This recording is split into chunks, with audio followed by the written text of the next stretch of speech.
Like the sound of a symphony to my ears, like holy water on my skin.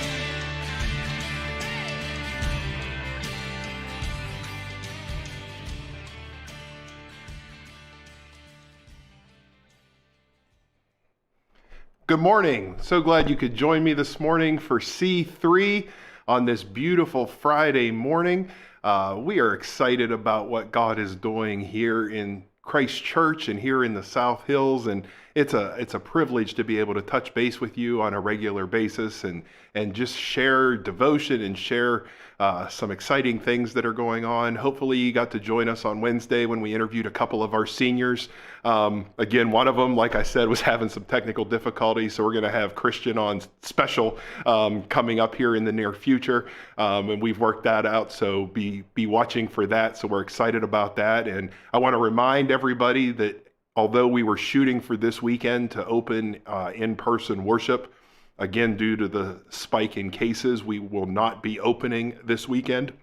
We have pushed that back till August for now, and we'll continue to watch what's going on around us and make our decisions accordingly there. So continue to pray for all those folks that are being affected from COVID-19, especially those folks that have it, and those that are still struggling with, being at home and not being able to get out, and all those different things that are going on. And in fact, we're working on bringing somebody in to talk a little bit about the mental aspect of what can happen when you're at home and maybe not being able to connect as much as possible. So one of these Wednesday nights we'll be having a special conversation about that also. So just remember our folks from our church. If you know somebody in the church, reach out to them. Make a phone call, send an email, do something to just connect and try to keep people feeling like they're connected to someone somewhere in some way. That's the most that we can do and the best that we can do for right now. This weekend in worship, we're kicking off a new series called When Jesus Speaks, and we're going to talk about a lot of the different parables that Jesus shared over the next several weeks. So we want to invite you to tune in. And my devotion this morning, again, comes from the day-by-day devotional from Emotionally Healthy Relationships. And it's actually laying the groundwork for this weekend's sermon. So I just want to share with you these words from our devotion this morning, taken from Genesis chapter 28, verses 10 to 17 for our scripture. Jacob left Beersheba and set out for Haran. Taking one of the stones there, he put it under his head and lay down to sleep. He had a dream in which he saw a stairway resting on the earth, with its top reaching to heaven, and the angels of God were ascending and descending on it. There, above it, stood the Lord, and he said, I am the Lord, the God of your father Abraham, and the God of Isaac. I will give you and your descendants the land on which you are lying. Your descendants will be like the dust of the earth, and you will spread out to the west and to the east, to the north and to the south. All peoples on earth will be blessed through you and your offspring. I am with you and will watch over you wherever you go. I will bring you back to this land. I will not leave you until I have done what I have promised you. When Jacob awoke from his sleep, he thought, surely the Lord is in this place, and I was not aware of it. He was afraid and said, how awesome is this place? This is none other than the house of God. This is the gate of heaven. Now hear these words from our devotional. We got to understand here that Jacob is running for his life from the rage of his brother Esau. He has manipulated Esau out of his birthright blessing and fled, hoping that a few days away will lessen his brother's hatred. That night, Jacob goes to sleep in an ordinary place and has an extraordinary experience of God. He meets God in a dream, seeing angels ascend back and forth from heaven to earth. Jacob awakes exclaiming, surely the Lord is in this place, and I was not aware of it. As poet Elizabeth Barrett Browning has written, earth's crammed with heaven.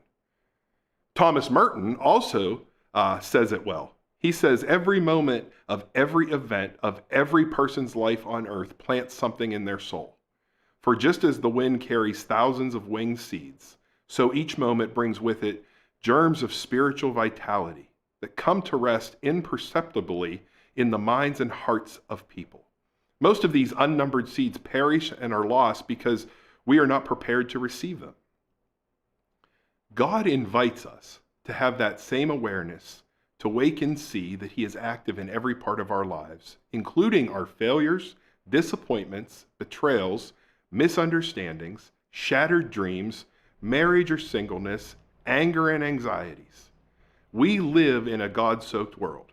His love letters to us are everywhere, but too often our spiritual eyes are clouded by fears and stresses, and so we miss God. So the question for us to think about this morning is, what seeds from God might be coming to rest in our mind and our heart today, particularly through a relationship difficulty that we are experiencing, particularly through what's going on with COVID, particularly through with what this new normal is looking like, and we can't do things that we used to do. There's all kinds of different things that can cause us frustration. But in the midst of all that frustration, where is God trying to plant that seed to give us hope? This weekend, we're going to look at the parable of the mustard seed. And you may or may not know this, but the mustard seed is extremely small. But from that tiny little seed can come this great big, beautiful mustard plant that can provide safety and shelter and all kinds of wonderful things. So when God is planting a seed, it may not be something big. It may just be this tiny little thing. And it could be easily missed if we are not paying attention. So I want to encourage you, in the midst of everything that's going on, take time to look for the seeds that God is planting in your life. You never know when you're going to have that opportunity to see God work in new and exciting ways. I want to close with a prayer from St. Patrick's breastplate. Hear these words. I love this prayer. Christ with me, Christ before me, Christ behind me, Christ in me, Christ beneath me, Christ above me, Christ on my right, Christ on my left, Christ when I lie down, Christ when I sit down, Christ when I arise, Christ in the heart of every person who thinks of me, Christ in the mouth of everyone who speaks of me, Christ in every eye that sees me, Christ in every ear that hears me. I arise today through a mighty strength, the invocation of the Trinity, through belief in the threeness, through confession of the oneness of the Creator of creation. Remember, watch for what God has in store. The seeds are there. We just have to make sure we don't miss them. May God bless you, and I look forward to seeing you all in worship this weekend.